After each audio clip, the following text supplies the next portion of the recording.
Thomas Merton's Thoughts on Solitude, Chapter 12. If you want to have a spiritual life, you must unify your life.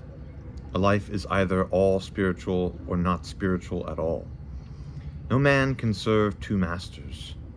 Your life is shaped by the end you live for. You are made in the image of what you desire. To unify your life, unify your desires. To spiritualize your life, spiritualize your desires. To spiritualize your desires, desire to be without desire. To live in the Spirit is to live for a God in whom we believe, but whom we cannot see. To desire this is therefore to renounce the desire of all that can be seen. To possess Him who cannot be understood is to renounce all that can be understood. To rest in Him who is beyond all created rest, we renounce the desire to rest in created things. By renouncing the world, we conquer the world, rise above its multiplicity, and recapitulate it in the simplicity of a love which finds all things in God. This is what Jesus meant when He said that anyone who would save his life will lose it, and he who would lose his life for the sake of God would save it.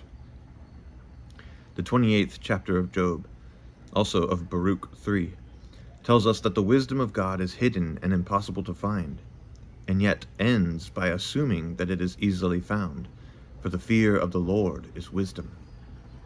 A monk must never look for wisdom outside his vocation. If he does, he will never find wisdom, because for him wisdom is in his vocation. Wisdom is the very life of the monk in his monastery.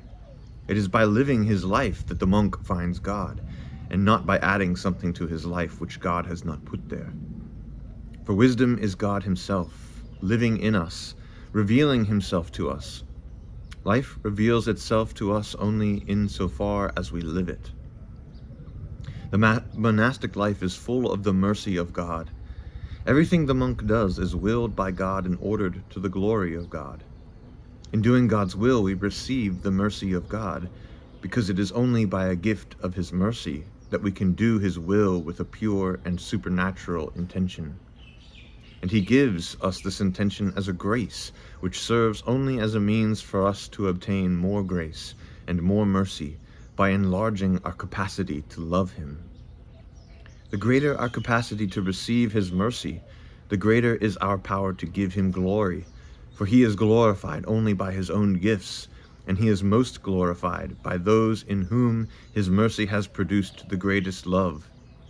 He loves little who has little forgiven him.